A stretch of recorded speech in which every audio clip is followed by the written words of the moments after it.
नमस्कार बच्चों, आज हम पढ़ेंगे कक्षा द्वादश की हिंदी कोर।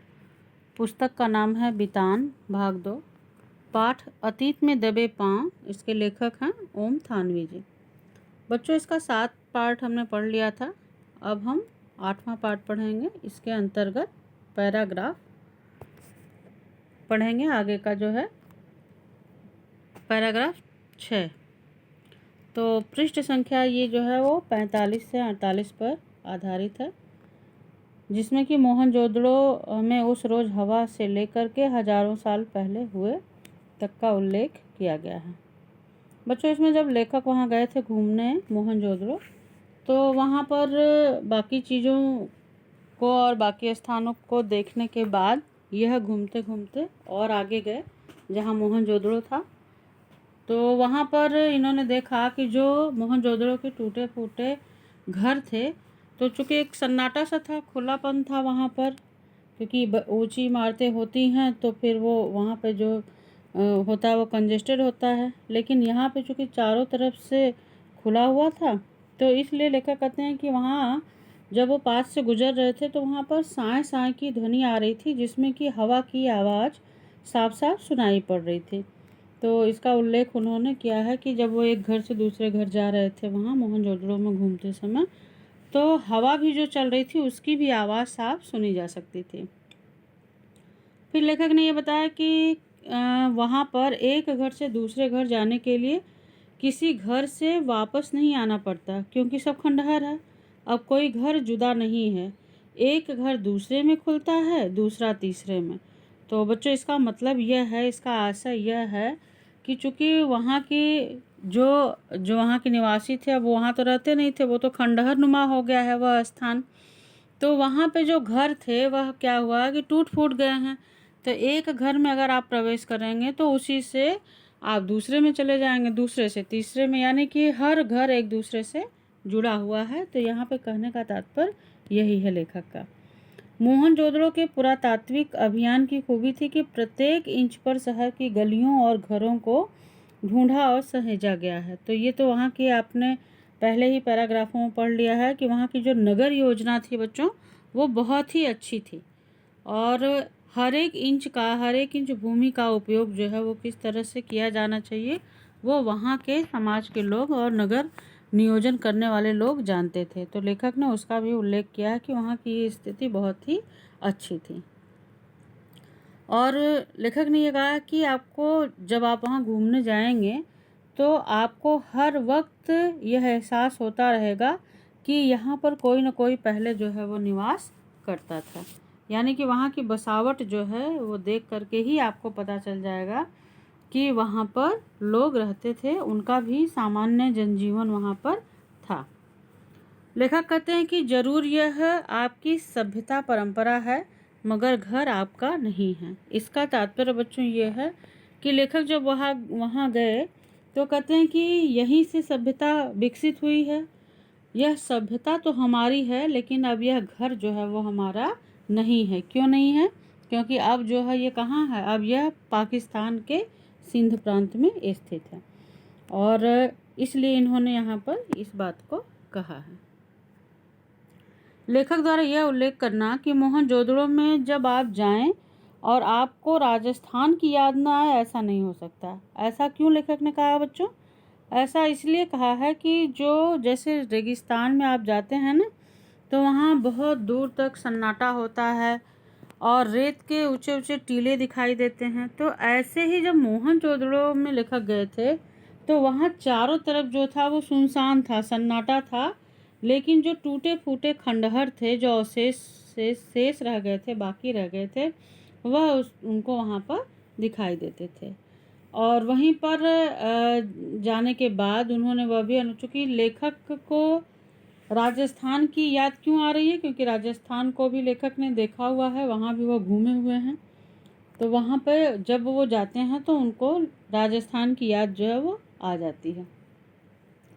लेखक कह रहे मोहनजोदड़ो के घरों में दृष्टि डालते हुए लेखक को ऐसा लगता है कि जैसलमेर के मुहाने पर एक पीले पत्थरों के घरों वाला खूबसूरत गांव है, और जब वो वहां गए तो उनको उसकी याद आ गई, जिसका नाम है कुलधरा।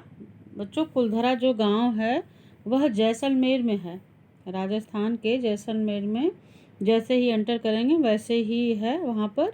और इसकी विशेषता यह है कि पीले पत्थरों से बना हुआ है। लेखक ने बताया कि यह गांव अत्यंत खूबसूरत है, परंतु यहाँ पर इस गांव में लोग नहीं रहते हैं। क्यों नहीं रहते हैं? तो उसका कारण है बच्चों, उसका कारण आगे लेखक ने बताया है कि कुलधरा गांव में एक बार ऐसा हुआ था कि करीब 150 साल पहले वहाँ का जो राजा था, कुलधरा गांव का जो राजा था, वह लोगों से अनाप शनाप कर वसूल करता था। और इस तरह से लोगों की उससे जो है तकरार होती रहती थी, झगड़ा होता रहता था। तो एक बार क्या हुआ, गांव के जो लोग थे, जो वहाँ के बासिंदे थे, वह सभी जो है वो स्वाभिमानी थे। यह रोज रोज की किचकिच से उन्होंने एक निर्णय लिया। तो क्या निर्णय लिया? वो जो स्वाभिमानी गांव का हर एक व्यक्ति था, उसने यह निर्णय लिया कि हम इस गांव को ही त्याग देंगे, इस गांव को हम छोड़ करके कहीं और जा कर के बस जाएंगे। तो इस तरह से बच्चों वहाँ पर जो लोग हैं वो रातों रात अपना गांव छोड़कर, सामान छोड़कर वहाँ से जो है वो निकल के दूसरे स्थान पर चले गए। तो लेखक कहते हैं कि वहाँ के दरवाजे और वहाँ पे जो उनका सामान आदि है वह टूटा फूटा अब तो जो है वो वैसे ही खंडहर नुमा हो गया है, वह भी स्थान तो वैसे ही वह पड़ा हुआ है। उसको देख करके उनको मोहनजोदड़ो में जब गए तो इस गांव की याद आ गई। क्यों? क्योंकि मोहनजोदड़ो में भी जो है वो ऐसे ही टूटे फूटे खंडहर हैं। जब वहाँ उन्होंने देखा तो उनको जैसलमेर के उस गांव की याद आ गई, जिसको लोग छोड़ करके तो चले गए, लेकिन उसके दरवाजे खिड़कियां आज भी वैसे ही दिखाई देते हैं। और बच्चों जब जैसलमेर लोग जाते हैं घूमने तो वह इस गांव को भी विशेष रूप से देखने जाते हैं।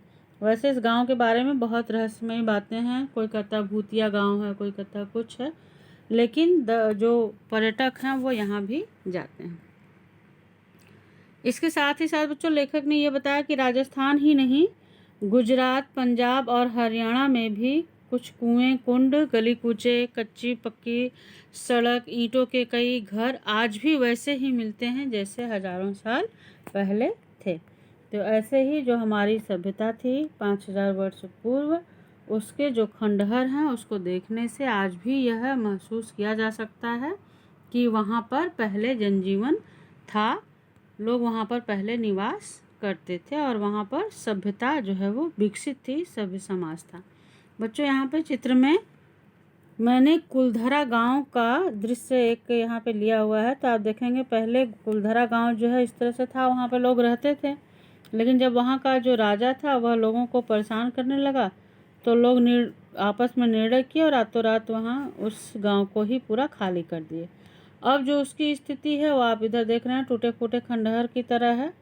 तो यहाँ पे एक घर में प्रवेश करिए तो दूसरे में चले जाएंगे, दूसरे से तीसरे में। तो इस तरह से कुलधरा गांव की स्थिति अब ऐसी हो गई है। फिर भी यह पर्यटन का स्थल है, इसको देखने के लिए लोग आज भी जाते हैं। पैराग्राफ आधारित लघु प्रश्न है। लेखक ने मोहनजोदड़ो में हवा के बारे में क्या बताया? तो लेखक ने ऐसा अगला क्वेश्चन है, लेखक ने ऐसा क्यों कहा कि अब कोई घर जुदा नहीं है, एक घर दूसरे में खुलता है, दूसरा तीसरे में। इसका आंसर स्पष्ट करना अभी मैंने पैराग्राफ में आपको बता दिया है। लेखक ने जैसलमेर के किस गांव का वर्णन किया है उसके बारे में लिखें। तो संक्षेप में आपको कुलधरा के बारे में लिखना है। लेखक ने राजस्थान के अलावा और किन किन स्थानों का वर्णन किया है, इसका भी उल्लेख हमने अभी पैराग्राफ में कर दिया। जहां मोहनजोदड़ो के समान कुएं, कुंड आदि स्थित हैं, तो वो अभी आपको पैराग्राफ से ही सभी प्रश्न के उत्तर मिल जाएंगे। और पाठ तथा पाठ के लेखक का नाम आप सभी को पता ही है, तो आप वो लिख लेंगे। इस तरह से बच्चों इस पैराग्राफ के सभी लघु प्रश्नों के उत्तर आप लिख लेंगे। प्रश्न संख्या 1 में है लेखक में हो गया है, तो ये मिस्टेक जो है वो टाइप में हो गई है। लेखक ने उसको आप पढ़ेंगे, लेखक ने मोहनजोदड़ो में हड़प्पा के बारे में क्या बताया। तो इस तरह से बच्चों प्रश्नों के उत्तर लिख करके आप अच्छी तरह से इसको याद कर लेंगे। धन्यवाद।